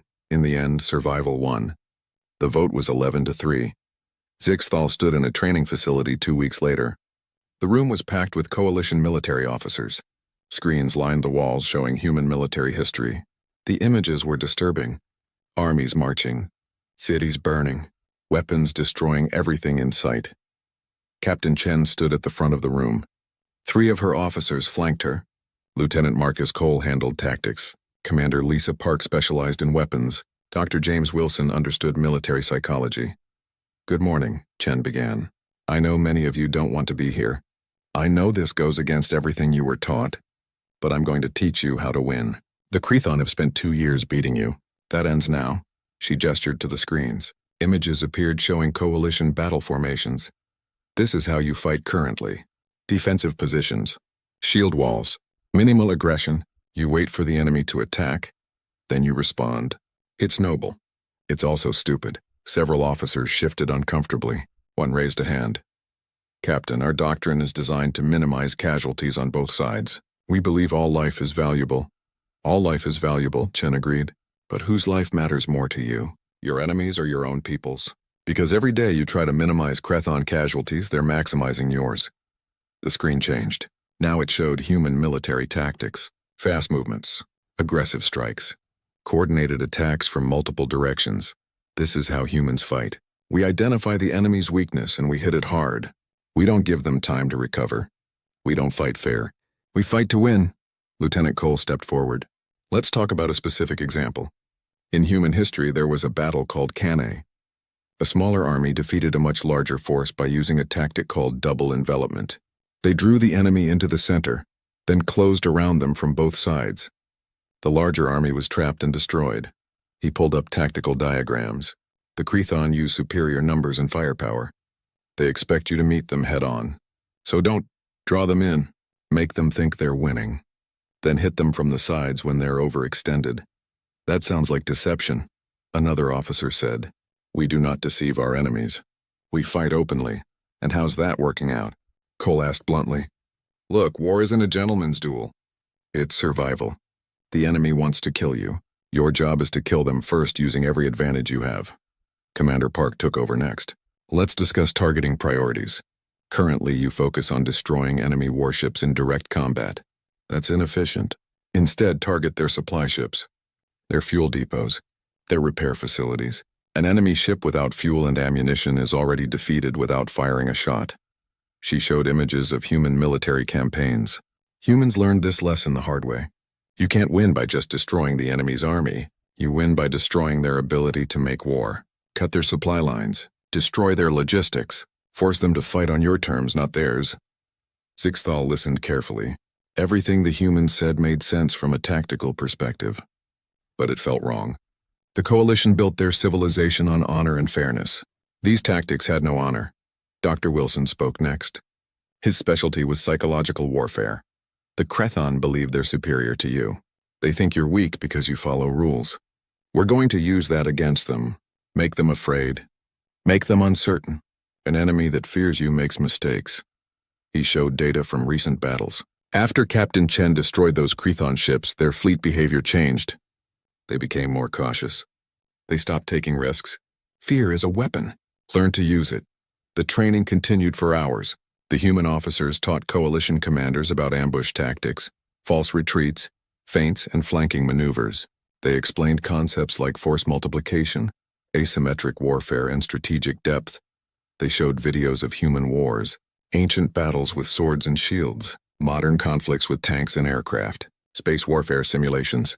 Every example demonstrated the same principles: speed, aggression, and adaptability. During a break, Zixthal approached Captain Chen.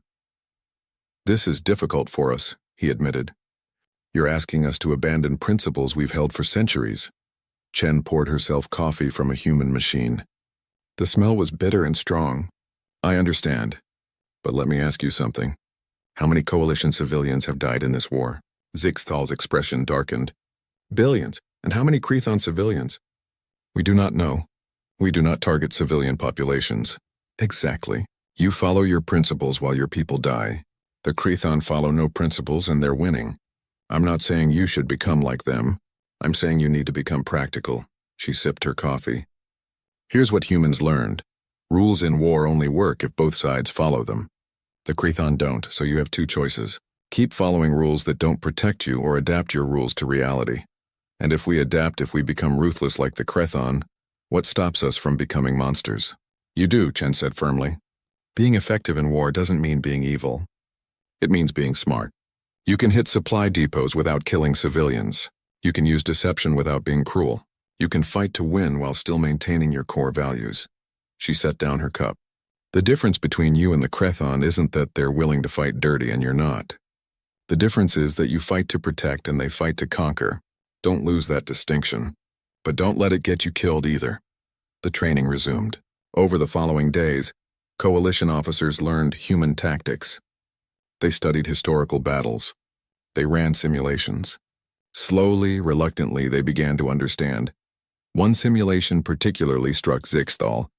It showed a human defensive battle called Thermopylae. A small force held a narrow pass against a massive army. They used terrain to their advantage. They made the enemy's numbers meaningless. "Force multiplication," Lieutenant Cole explained. "You don't need more ships. You need to use the ships you have more effectively. Choose battlefields that favor your strengths and negate enemy advantages." By the end of the first week, coalition commanders began proposing their own tactics based on human principles. A Velari admiral suggested using asteroid fields to ambush Crethon supply convoys. A Thexian general proposed a false retreat to draw enemy ships into a trap. They were learning. They were changing. Meanwhile, the Indomitable continued its guerrilla campaign. Captain Chen's ship struck Crethon logistics bases. They destroyed fuel depots. They ambushed isolated patrol groups. Every attack was fast and brutal. Hit hard, then disappear. The Crethon started calling the Indomitable the Ghost Ship, or sometimes the Reaper. Crethon commanders grew nervous. Reports came in of enemy fleets refusing to enter certain sectors. Fear was working. On the 20th day of training, Zixthal stood before his own command staff. He had called them together to present a new battle plan. It incorporated everything the humans taught them. "The Crethon are planning a major offensive against the Talax system," he began. "Intelligence suggests they will commit over 100 ships. By our old tactics, we would position our fleet to defend the system directly. We would lose. He activated a tactical display. Instead, we're going to let them into the system. We'll position most of our ships here and here, hidden behind the gas giants' moons. We'll leave only a small defensive force visible. They'll think we're weak, an officer said, understanding. They'll commit fully to the attack. Exactly. And when they're fully engaged, we hit them from both sides. Meanwhile, Captain Chen's ship will strike their staging area in the rear, cutting off their retreat and reinforcements. The staff studied the plan. It was aggressive. It was risky. It relied on deception. It was everything they had been taught not to do. It was perfect. When do we begin? Someone asked. Sixthal looked at his officers. He saw determination in their eyes. They were ready. We begin now. Send orders to all coalition fleets. Tell them the era of defensive warfare is over. We're taking the fight to the Crethon. As his staff moved to carry out orders, Zixthal contacted Captain Chen. Captain, we're ready to test what you've taught us. The Battle of Talax will be our first real application of human tactics. Chen's voice came through clearly. Good. Remember, the goal isn't to fight fair. The goal is to survive. Make them regret ever attacking you. We will. Captain Chen, regardless of what happens, thank you. You've given us something we lost. You've given us hope. Don't thank me yet. Thank me when you win. Chen out. Zixthal looked out at the stars. The Crethon thought they knew the coalition. They expected the same defensive tactics, the same honorable warfare, the same predictable responses. They were in for a surprise. The prey was learning to hunt. Admiral Krovex of the Crethon Third Fleet was confident. His force of 120 warships approached the Talax system in perfect formation. Intelligence reported only 30 coalition ships defending the system. It would be another easy victory. Coalition ships detected, his sensor officer reported. Exact count matches our intelligence. 32 vessels in standard defensive formation around the planet. Krovex allowed himself a small smile. The coalition never changed. They always positioned themselves to protect civilian populations. They always used the same tactics. They were so predictable. All ships advance. Standard attack pattern. We'll crush them quickly. The Crethon fleet accelerated. They moved in 3 waves, each designed to overwhelm different sections of the coalition defense. It was textbook. It always worked. The coalition ships opened fire at maximum range. Their blue energy beams looked pretty but did little damage to Crethon shields. As expected, return fire. Concentrate on their flagship. Red energy lanced across space. Coalition shields flickered under the assault. One coalition cruiser exploded, then another. Sir, the coalition fleet is falling back, his tactical officer called out excitedly. They're retreating behind the planet. Krovex's smile widened. They always ran when things got difficult. Pursue them. Don't let them escape. I want every coalition ship destroyed today.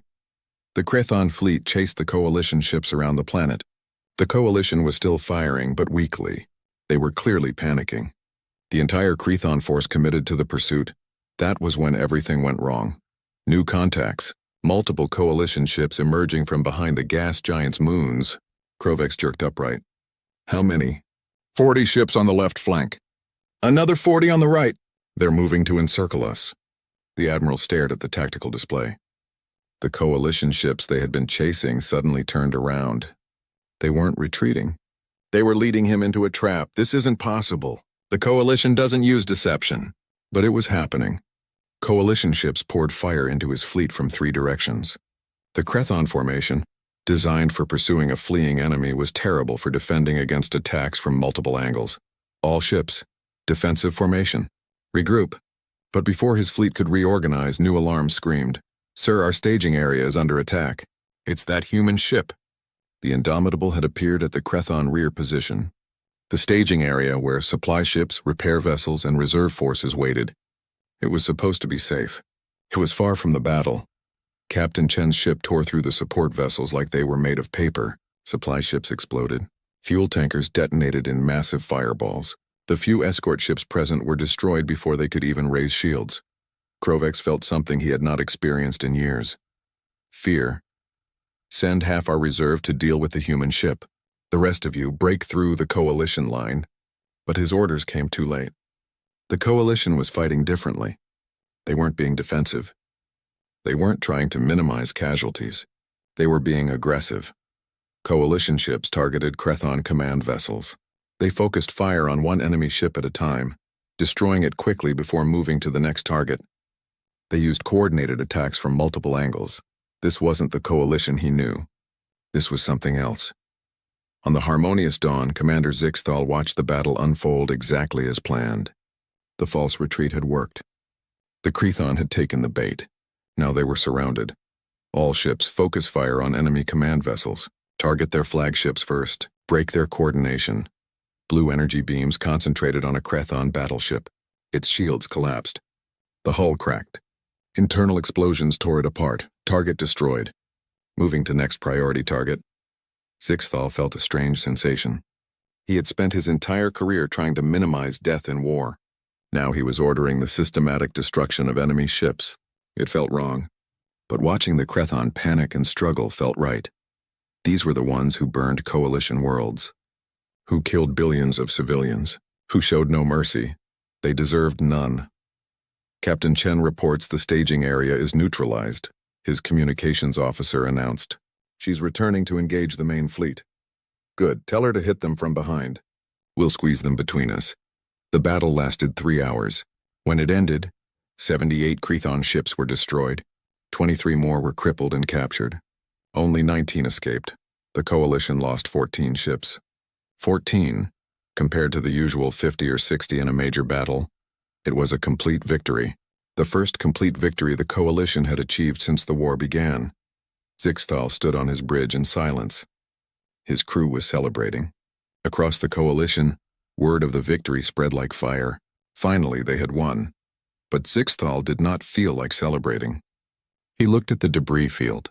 Thousands of Crethon crew members had died today. He had ordered their deaths, efficiently, systematically, without hesitation. He had become good at killing. Commander, Captain Chen is requesting to come aboard, someone said. Send her in. When Chen arrived on the bridge, she was smiling. Well done, Commander. That was textbook. You used their aggression against them. You chose the battlefield. You controlled the engagement. Perfect execution. We killed thousands today, Zixthal said quietly. Chen's smile faded. She studied him for a moment. Yes, and you saved millions. The Crethon were planning to attack 5 more systems after this. Your victory here stopped that. How many coalition civilians would have died if you hadn't won today? Zixthal did not answer. I know this is hard, Chen continued.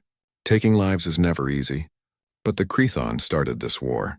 They chose violence. You're just finishing what they began. We used deception, ambush. We targeted their command structure specifically. These are not honorable tactics, no, Chen agreed. They're effective tactics. There's a difference. Honor doesn't mean fighting stupidly. It means fighting for the right reasons. You're protecting your people. That's honorable. She gestured at the tactical display showing the victory. News of this battle is already spreading. Other coalition fleets are implementing the tactics you used here. The Crethon are confused, scared. They're facing an enemy they don't understand anymore. We are becoming like you, Zixthal said. Warriors, killers. You're becoming survivors, Chen corrected. There's a difference. Warriors seek war. Survivors do what's necessary to protect what they love. You're still the same people. You're just not letting others take advantage of your principles anymore. Zixthal looked at the stars. I hope you're right, Captain. I hope we can return to what we were after this is over. Maybe you can't, Chen said honestly. Maybe you'll be changed forever. But that's not necessarily bad. Growth means change. You're learning that peace needs to be defended. That's not corruption. That's wisdom. She prepared to leave. Get some rest, Commander. There will be more battles. The Crethon won't give up easily. But now you know you can win. That changes everything. After Chen left, Zixthal received reports from across coalition space. Other fleets were winning battles. Using human tactics, fighting smart instead of fair. The tide was turning. In the Crethon Empire capital, Emperor Vax then received the news of the defeat at Talax. His advisors stood silent. They were afraid. The coalition was no longer predictable. No longer passive. What happened? The Emperor demanded. How did they learn to fight like this? Intelligence reports mention a human ship, my lord, an advisor said carefully. The species called humans apparently taught the coalition new tactics. Humans, Vax then repeated. I thought they were myths. They are real, my lord, and they have changed this war. The Emperor stared at the tactical displays showing Crethon losses mounting across multiple sectors. For the first time since the war began, he felt uncertain. The prey had learned to hunt, and the hunter was becoming the hunted. 3 months after the Battle of Talax, the war had completely transformed. The Crethon Empire, which had dominated for 2 years, was now fighting for survival. Coalition fleets no longer waited to be attacked. They hunted. They ambushed. They struck at Crethon supply lines and communication nodes. Every tactic the humans taught them was being used with deadly efficiency. Commander Zixthal stood in the Coalition war room, surrounded by holographic displays showing battles across a dozen systems. Every display showed the same story: Coalition victories. The Crethon 4th Fleet attempted to resupply at Station Gamma 7, a Thexian admiral reported. We intercepted them with a coordinated strike from 3 directions. They lost 19 ships before retreating. Excellent, Zixthal said. What about the mining operation in the Hector system? Destroyed, another officer replied. The Crethon were using that system to extract fuel for their fleet. Without it, their operational range is severely limited. Zixthal nodded. Target the logistics. Cut the supply lines. Make them unable to fight even if they wanted to. It was all human doctrine, and it was working. Sir, we're receiving reports from multiple sectors, his communications officer called out. Crethon forces are pulling back from forward positions. They're consolidating around their core systems. The room fell silent. The Crethon were retreating. Actually retreating. A species that had never backed down from any fight was now running. They're afraid, someone whispered. Zixthal looked at the strategic map. Red markers showing Crethon positions were shrinking. Blue markers showing coalition control were expanding. 3 months ago, the map was almost entirely red. Now it was becoming blue. Prepare for a major offensive, he ordered. We're going to push into Crethon space. Target their industrial hub at Varthex Prime. If we destroy their shipyards and factories, they won't be able to rebuild their fleet. Commander, a senior officer said carefully, that would be an invasion of their territory. We've always fought defensively. Are we really going to attack their home systems? Zixthal turned to face him. They invaded us. They burned our worlds, killed billions of our people. Now we finish this war before they have a chance to rebuild and try again. The officer nodded slowly. The old coalition would never have considered such aggressive action. But the old coalition was losing. The new coalition, the one taught by humans, was winning. Over the next 2 weeks, coalition forces gathered for the largest offensive operation in their history. 200 warships from all 14 species assembled at the edge of Crethon space. The Indomitable joined them. Captain Chen's ship had become legendary. Crethon crews called it the Reaper. Some enemy fleets surrendered just from hearing it was in the sector. Captain Chen, Zixthal said during the pre-battle briefing, we want you to lead the vanguard. Your ship has proven most effective at breaking enemy morale. Chen smiled. It would be my honor, Commander. The Indomitable is ready. The assault on Varthex Prime began at dawn local time. The coalition fleet dropped out of faster-than-light travel at the edge of the system and accelerated toward the planet. Crethon defenses were formidable. Orbital platforms, defense stations, over 80 warships. They had prepared for this attack, but preparation only helped if you knew what was coming. The Indomitable went in first, alone. It charged straight at the heaviest concentrations of Crethon forces. The enemy focused all their fire on the human ship. Hundreds of weapons lit up space with deadly energy. The human ship twisted and dodged. Some shots hit, but Captain Chen kept pushing forward. Her ship launched missiles, fired railguns, drew all the enemy attention. While the Crethon focused on the Indomitable, the coalition fleet split into 3 groups. One group swung around the planet's northern pole. Another went south. The third waited in reserve. It was the Talax strategy again, but on a much larger scale. Draw the enemy's attention to one point, then hit them from unexpected directions. When the coalition flanking groups appeared, the Crethon defense collapsed. They were caught between 3 forces. Their careful formations broke apart. Ships tried to defend against multiple threats at once.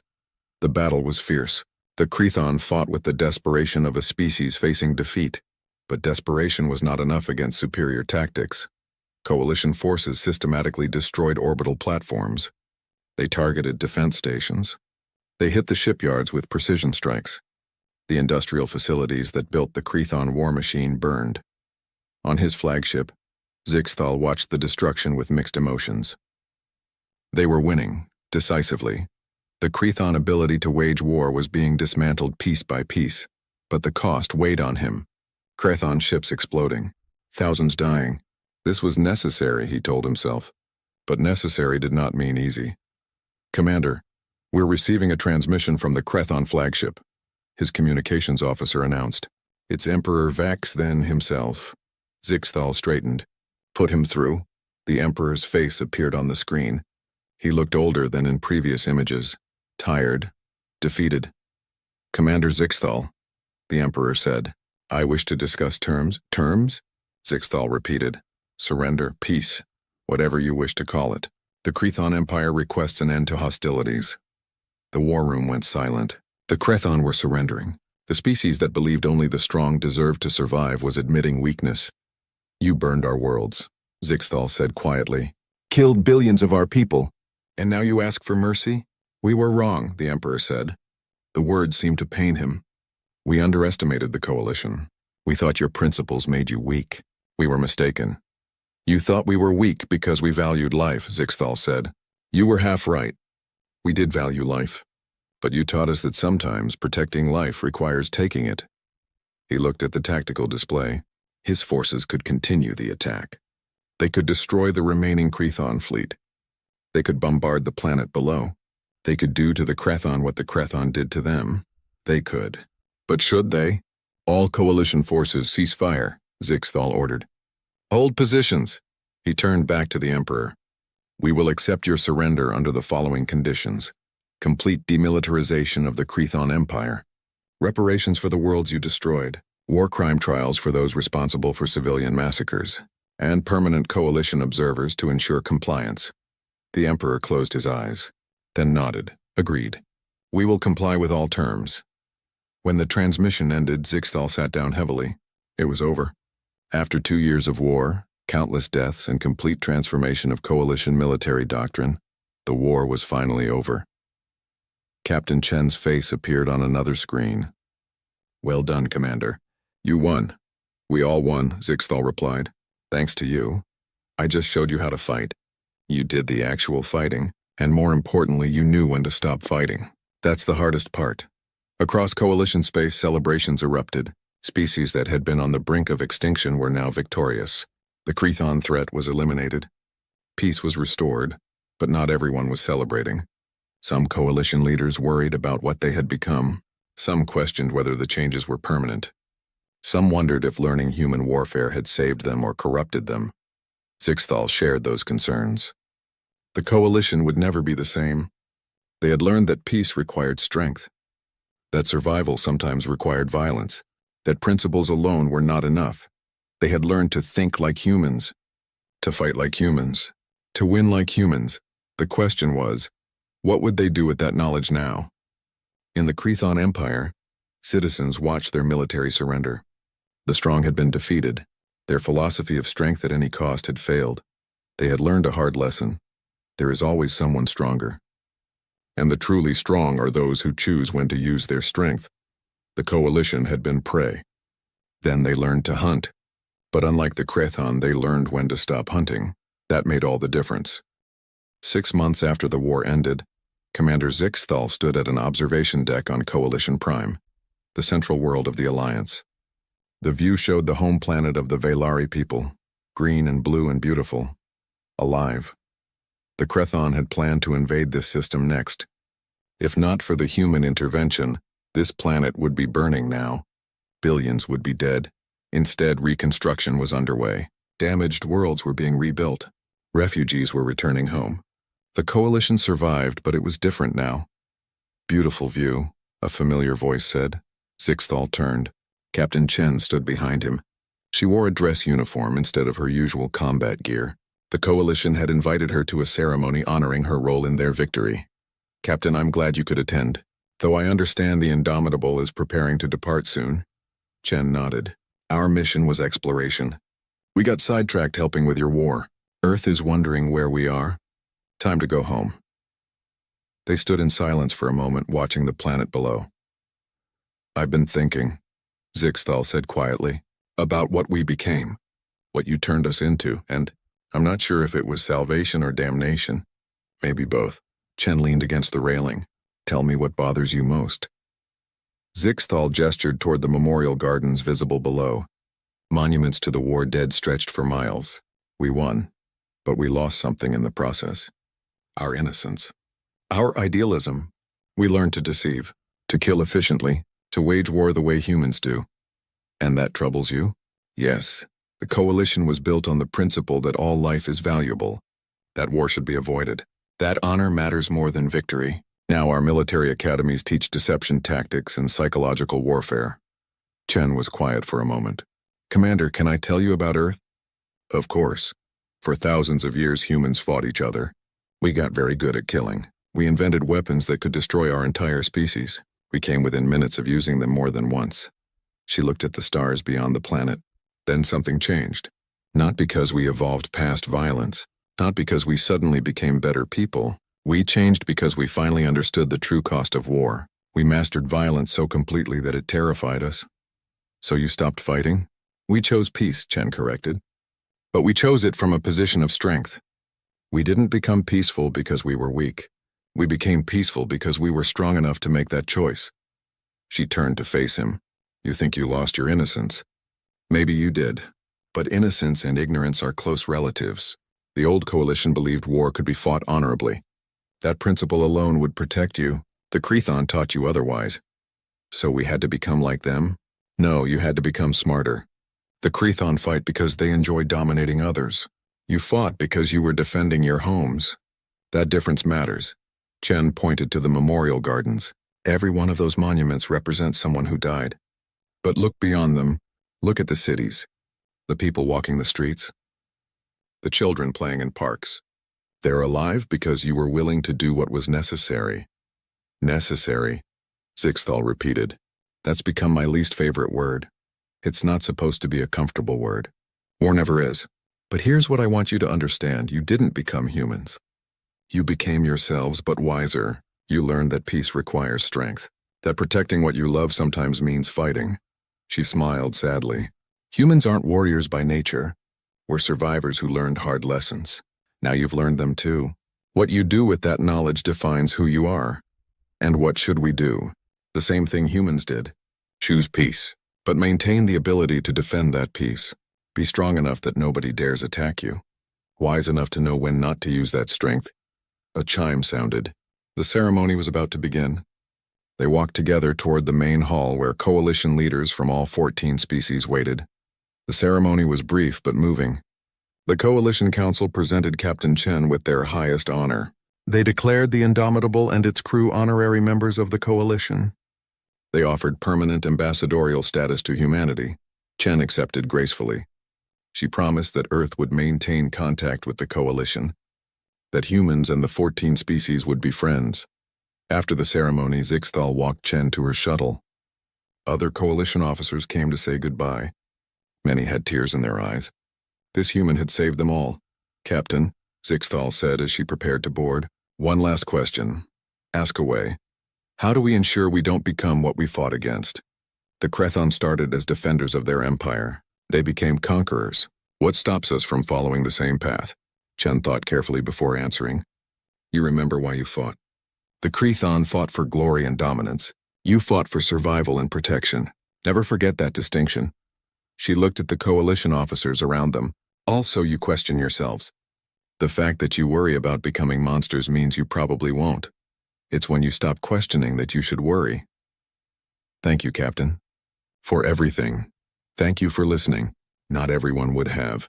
Some species would have rather died than change. You were brave enough to adapt." The shuttle lifted off. Zixthal watched it rise into the sky, heading toward the Indomitable waiting in orbit. Soon the human ship would leave this sector, return to Earth, resume its exploration mission, but the changes it brought would remain forever. In the weeks that followed, the Coalition reorganized its military structure. They kept the aggressive tactics and strategic thinking humans taught them. But they also established strict rules of engagement, protections for civilians, war crime tribunals, ways to ensure they used their new knowledge responsibly. The military academies taught both human warfare and coalition ethics, how to fight effectively while maintaining moral principles, how to be strong without being cruel. It was a difficult balance. Some got it wrong. Some officers became too aggressive. Others remained too passive. But gradually a new doctrine emerged, one that combined coalition values with human pragmatism. The Chthon Empire slowly transformed under coalition oversight. Their militarism faded. Their aggressive culture softened. They learned that strength alone was not enough. That true power came from cooperation, not domination. Some Chthon embraced the change. Others resented it. But all learned the lesson. There is always someone stronger.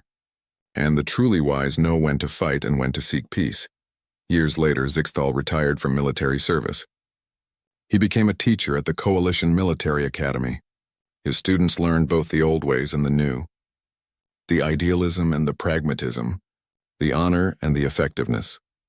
On his first day teaching, a young cadet asked him a question. "Sir, is it true you fought alongside a human?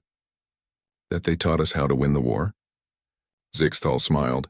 "Yes, Captain Sarah Chen and the crew of the Indomitable. They arrived when we were losing. They showed us how to fight. How to think. How to survive. Did we become like them? Like humans?" "No," Zixthal said firmly. "We became ourselves. But we learned from them. We learned that peace is not weakness, that defending what you love requires strength, that principles are worth fighting for but not dying for stupidly." He looked at his class, young faces from all 14 species. The future of the coalition. Humans taught us something important. War is not about honor or glory. It's about survival. But survival gives you the chance to choose what comes next. We survived. We chose peace, and we maintained the strength to defend that choice. "Is Captain Chen still alive?" another student asked. "Will we ever meet humans again?" "I hope so," Zixthal said.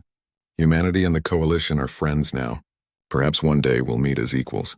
Two civilizations that chose peace from positions of strength." He walked to the window. Outside, coalition ships patrolled the system. Strong, capable, ready, but not eager for war. That was the key difference. They could fight. They would fight if necessary, but they preferred peace. That was what humans taught them. Not how to be warriors, but how to be strong enough to choose peace. Somewhere in the galaxy, the Indomitable continued its mission, exploring, discovering, and occasionally, when they found species in trouble, helping. Captain Chen would sometimes think about the coalition, about how one encounter changed the fate of 15 species, about how sharing knowledge saved billions of lives. She hoped the coalition remembered the right lessons, not just how to fight, but why to fight, and more importantly, when not to. In the end, that was humanity's greatest gift to the coalition. Not weapons or tactics or strategies, but wisdom, the understanding that true strength means having the power to destroy your enemies and choosing mercy instead. The coalition survived. They changed, they grew, and they never forgot the day a human warship appeared and turned the war forever. Not because the humans fought for them, but because the humans taught them to fight for themselves, and that made all the difference.